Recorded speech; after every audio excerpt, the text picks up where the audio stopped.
Everybody, this is Mahendra Sahu and वंसली welcome to MS classes. जैसा कि आप जानते हैं, general knowledge objective question series जो एक हमारी मॉर्निंग में 7 o'clock चल रही है, जिसमें हम कंपटीशन एग्ज़ाम से रिलेटेड जो भी MCQs हैं उन्हें डिस्कस करते हैं, ठीक है ना। उसी के पैरेलली हमने एक और सीरीज़ स्टार्ट की है जो कि इवनिंग में अराउंड 5 बजे के आसपास मिलती है, जिसमें हम डिस्कस कर रहे हैं हिस्ट्री के MCQs क्वेश्चंस। और इसमें हमने स्टार्ट किया है मौर्यन एम्पायर से।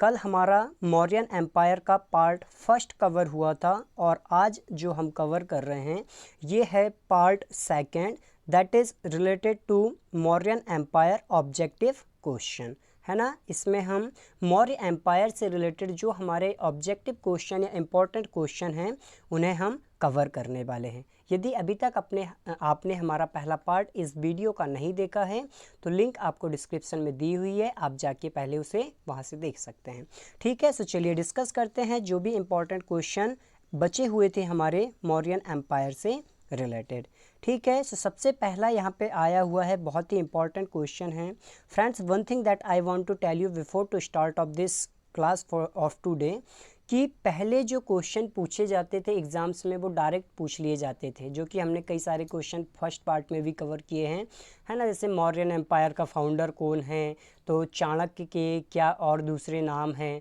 है ना, या बोले अशोका का कलिंग युद्ध कब लड़ा गया था। बट अब एग्ज़ाम का पैटर्न चेंज हो गया है, इसमें डायरेक्ट क्वेश्चन ना पूछ के जो लिटरेचर से रिलेटेड या आर्किटेक्चर से रिलेटेड क्वेश्चंस होते हैं वो पूछे जाते हैं, है ना। तो इसीलिए हमने ट्राई किया है कि सेकंड पार्ट में जो आज के समय के क्वेश्चंस MCQs के फॉर्म में अलग अलग एग्ज़ाम्स में पूछे जाते हैं वो हम यहाँ पे कवर करें। भले ये क्वेश्चन देखने में आपको थोड़े न्यू लगे या थोड़े हार्ड लगे, बट ये एग्ज़ाम के लिए मोस्ट इम्पॉर्टेंट है और ये हमारा एक प्रकार से बोल सकते हैं कि स्मार्ट वर्क भी होगा। ओके, सो चलिए स्टार्ट करते हैं question. First question for today is what was उदक भागा ड्यूरिंग द मौर्यन एम्पायर। आपको बताना है कि मौर्य एम्पायर के समय उदक भागा क्या होता था, या उदक भाग भी इसको कई बार प्रोनाउंस किया जाता है, ये क्या होता था। सो आप याद रखिए भाग का मतलब क्या होता है। ऑब्वियसली टैक्स के लिए ये वर्ड यूज़ किया जाता है प्रीवियस एंशिएंट हिस्ट्रीज़ में, है ना। बोले 1/4 भाग, 1/6 भाग, 1/2 भाग, ऐसा। तो उदक भागा क्या था ये आपको बताना है। और जैसा कि हमने यहाँ पे मेंशन किया है, it was a type of water tax, है ना। जो वाटर टैक्स होता था उसे उदक भागा उस समय पर कहा जाता था। आपको याद रखना है कि मौर्यन एम्पायर के समय फार्मिंग के लिए किसानों को क्या किया जाता था, नहरें, कैनाल्स वगैरह या रिवर्स वगैरह से वाटर प्रोवाइड किया जाता था, ऑब्वियसली जो रूलर्स होते थे या उनके जो ऑफिसर्स होते थे उनके द्वारा। और इसके लिए ही वो क्या करते थे, टैक्स लेते थे इस प्रोवाइडिंग वाटर के लिए, और इसे क्या बोला जाता था, उदक भागा, है ना। सो आप इस पॉइंट को याद रखेंगे, मोस्ट इम्पॉर्टेंट क्वेश्चन है ये मौर्यन एम्पायर से रिलेटेड। कल हमने डिस्कस किया था एक टर्म ग्रामिका के बारे में, है ना। जो उस समय के हेडमैन्स हुआ करते थे, विलेजेस के हेडमैन्स हुआ करते थे, सरपंच हुआ करते थे, उन्हें ग्रामिका कहा जाता था, है ना। तो याद रखेंगे आप ये पॉइंट भी एग्जाम में आज के लिए, आज के समय के लिए मोस्ट इम्पॉर्टेंट है। ग्रामिका कौन होते थे, विलेजेस के हेडमैन होते थे। उदक भागा क्या है, एक वाटर टैक्स है मौर्य एम्पायर के समय का। चलिए डिस्कस करते हैं नेक्स्ट क्वेश्चन के बारे में। Which Buddhist council was convent by the Ashoka. आपको यहाँ पे बताना है कि जो अशोका जो रूलर था मौर्यन एम्पायर का, ऑब्वियसली उनके द्वारा बौद्ध धर्म की काउंसिल करवाई गई थी, यानी बौद्ध धर्म के समय समय पर सम्मेलन आयोजित किए जाते थे जो हमारे एंशियन हिस्ट्री के रूलर्स थे उनके द्वारा। 4 बौद्ध काउंसिल आयोजित की गई है, जिनमें से आपको ये बताना है कि जो अशोक थे उनके द्वारा किस नंबर की बुद्ध काउंसिल जो थी वो आयोजित करवाई गई थी, है ना। सो आंसर यहाँ पे हमने मेंशन किया है 3rd बौद्ध काउंसिल जो थी, तीसरे नंबर की बौद्ध काउंसिल जो थी वो आयोजित करवाई गई थी किसके द्वारा, ऑब्वियसली अशोका के द्वारा। और ये हुई थी कहाँ पे, पाटलिपुत्रा जो सिटी थी, आज जो पटना सिटी है वही पहले पाटलिपुत्र हुआ करता था, पाटलिपुत्र उसका नाम था। तो वहाँ पर क्या किया गया था, अशोका के द्वारा थर्ड बौद्ध काउंसिल को आयोजित करवाया गया था। रूलर्स के नाम भी आप याद रख सकते हैं कि जो टोटल 4 बौद्ध काउंसिल हुई है, बुद्ध धर्म की 4 जो काउंसिल हुई है वो किस किस के द्वारा करवाई गई थी। तो पहली जो हुई थी वो हुई थी अजातशत्रु के द्वारा, है ना। कई बार मैच द फॉलोइंग में भी ये आ जाता है, अजातशत्रु के द्वारा। दूसरी करवाई गई थी कालाशोक के द्वारा, है ना, दूसरी याद रखोगे कालाशोक के द्वारा। तीसरी थी अभी हमने डिस्कस किया अशोक के द्वारा।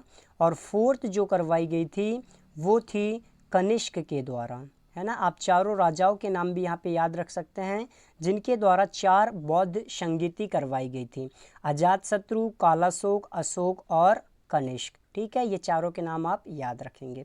चलिए डिस्कस करते हैं हम नेक्स्ट क्वेश्चन के ऊपर।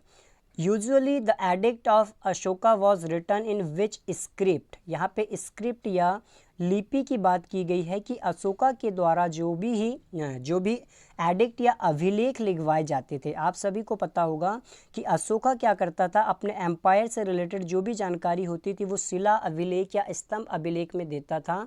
सो आपको बताना है कि जो स्क्रिप्ट उसमें यूज़ की जाती थी, जो लिपि उसमें यूज़ की जाती थी अशोक के अभिलेख में, वो कौन सी होती थी। सो आंसर याद रखोगे, नॉर्मली ब्राह्मी लिपि ही ज़्यादातर यूज़ की जाती थी जो कि इंडिया की सबसे पुरानी लिपि है। याद रखेंगे, ब्राह्मी लिपि को यूजुअली एडिक्ट में वायदा अशोका यूज़ किया जाता था। इसके अलावा कुछ ऐसे एक दो हमें एडिक्ट मिलते हैं, अभिलेख मिलते हैं जहाँ पे खरोष्टी लिपि का भी यूज़ किया गया था, तो वो हम आगे क्वेश्चंस में देखेंगे।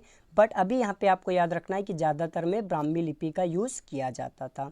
Next question is what was the capital of Mauryan empire. Maurya empire के समय कैपिटल क्या हुआ करती थी, है ना। सो पाटलिपुत्रा, ऑब्वियसली पाटलिपुत्र जो सिटी हुआ करती थी वही मौर्य एम्पायर के समय की कैपिटल हुआ करती थी, स्पेशली याद रखोगे। Next question is the stupa of Sanchi was built by which Mauryan ruler. Sanchi का जो स्तूप है ना, आप लोगों ने सुना होगा, सांची का जो स्तूप है वो किस राजा के द्वारा, किस मौर्य राजा के द्वारा बनवाया गया था। तो ऑब्वियसली अशोका के द्वारा बनवाया गया था। अशोका के समय से ही जो इस क्या बोल सकते हैं स्तूपा है उन्हें बनाना स्टार्ट किया गया था, स्तूपों को बनाना मुख्य रूप से स्टार्ट किया गया था। सो याद रखोगे यहाँ पे अशोका के द्वारा सांची का स्तूप बनवाया गया था जो कि आज हमारे रायसेन में आता है ना। याद रखोगे आप इसको, मध्य प्रदेश के रायसेन में आता है सांची स्तूपा, अशोका के द्वारा बनवाया गया था। इसके अलावा एक और पॉइंट आपको याद रखना है कि अशोका के द्वारा अप्रॉक्स नॉट दिस वन 84,000, यहाँ पे एक मिस्टेक हो गई है, 84,000 स्तूपा जो थे वो बिल्ड करवाए गए थे थ्रू आउट द किंगडम। उनके किंगडम और किंगडम्स के आइट साइड का जो क्षेत्र होता था, उनके साम्राज्य के आइट साइड का जो क्षेत्र होता था, वहाँ पे लगभग इस क्षेत्र में उन्होंने 84,000 लगभग 84,000 स्तूपों का निर्माण करवाया था, जिसमें सांची का जो स्तूप था ये सबसे फेमस है। एक पॉइंट आप लोग और यहाँ पे याद रखोगे कि स्तूप क्या होते थे, क्या उद्देश्य होता था इन्हें बनाने का। सो स्तूप सबसे पहले तो आपको ये पता होना चाहिए कि ये डोम शेप स्ट्रक्चर होते थे। डोम के शेप में ऐसे स्ट्रक्चर होते थे जहाँ पे क्या होता था, जो गौतम बुद्ध हैं उनकी अस्थियाँ या बोल सकते हैं उनके अवशेष रखे जाते थे, उनकी रेलिक्स वहाँ पे मिलती है ना। तो इसीलिए ये बहुत ज़्यादा इंपॉर्टेंट होते हैं, रिलीजियस होते हैं बौद्ध धर्म के लिए। याद रखोगे अवशेष पाए जाते हैं वहाँ पे, जैसे टीथ हुआ, वोन्स हुआ गौतम बुद्ध की, ये सारे स्तूप्स में, है ना। सो ये पॉइंट भी आप लोग याद रखेंगे। Next question is what was the famous education centre during the Mauryan empire. Maurya empire के समय शिक्षा का जो प्रमुख केंद्र हुआ करता था वो क्या हुआ करता था, है ना। आपको यहाँ पे क्वेश्चन में ये बताना है, क्योंकि उस समय पे नालंदा तो बना हुआ नहीं था, वो तो गुप्त एम्पायर के समय बना हुआ था। तो उसके पहले तक्षशिला ही फेमस केंद्र हुआ करता था एजुकेशन का, है ना। सो याद रखेंगे आप लोग, ड्यूरिंग दैट टाइम तक्षशिला जो था वो शिक्षा का फेमस केंद्र हुआ करता था मौर्यों के समय, मौर्य एम्पायर के समय, है ना। ये पॉइंट आपको यहाँ पे याद रखना है। Next point is which ruler was known as the Amitrochates या अमित्र घात।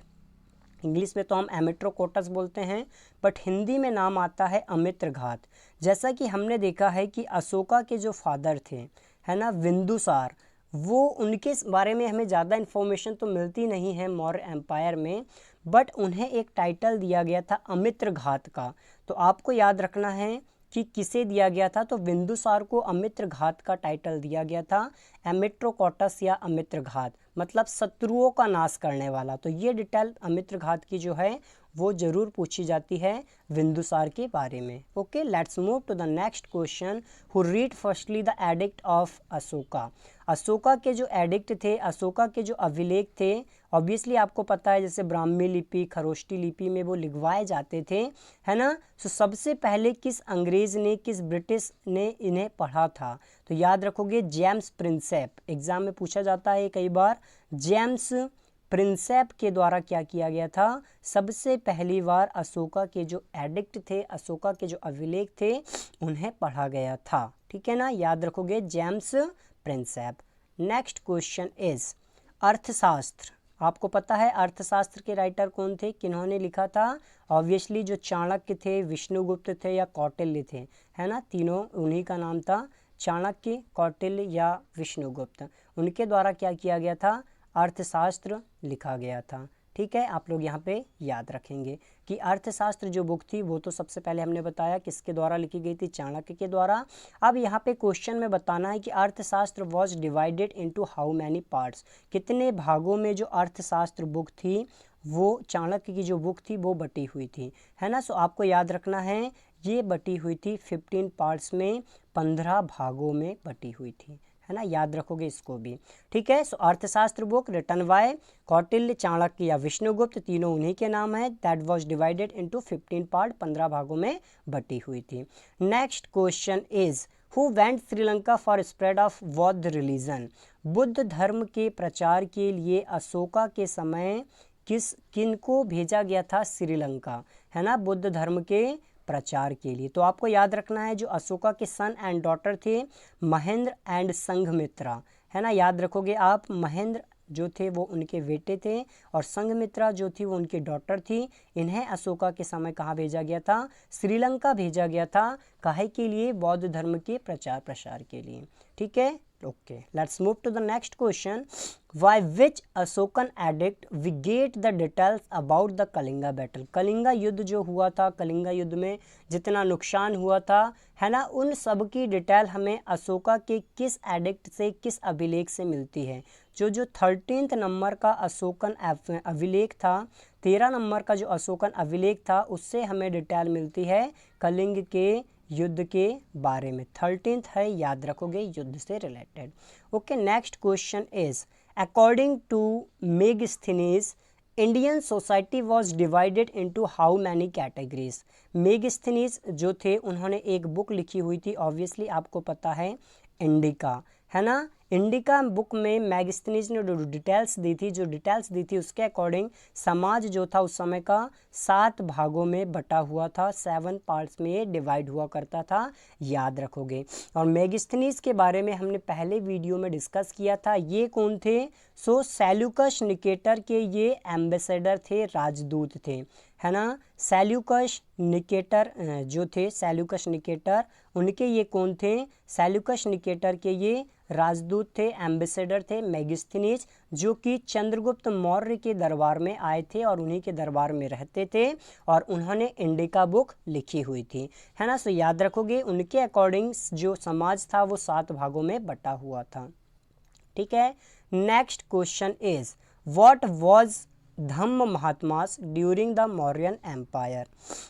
मौर्य एम्पायर के समय एक पोस्ट हुआ करती थी धम्म महात्मा। क्या हुआ करते थे ये धम्म महात्मा मौर्य एम्पायर के समय, आपको ये बताना है। सो जैसा कि आपको पता है अशोका के द्वारा क्या किया गया था, धम्म जो था अशोका का वो रिलीज़ किया गया था। मतलब समाज में या सोसाइटी के लिए कुछ नियम कानून बनाए गए थे अशोका के द्वारा, जिन्हें क्या कहा जाता था, अशोक का धम्म कहा जाता था। तो अशोक के इस धम्म के प्रचार प्रसार के लिए अशोक के द्वारा क्या किए गए थे, कुछ अधिकारियों को नियुक्त किया गया था, कुछ ऑफिसर्स को अपॉइंट किया गया था। और इन अधिकारियों का काम क्या होता था, ये प्लेस टू प्लेस जाते थे, एक स्थान से दूसरे स्थान पे जाते थे और लोगों को टीच करते थे about the Dhamma of Ashoka, है ना। अशोका का जो धम्म है उसके बारे में लोगों को शिक्षा देते थे।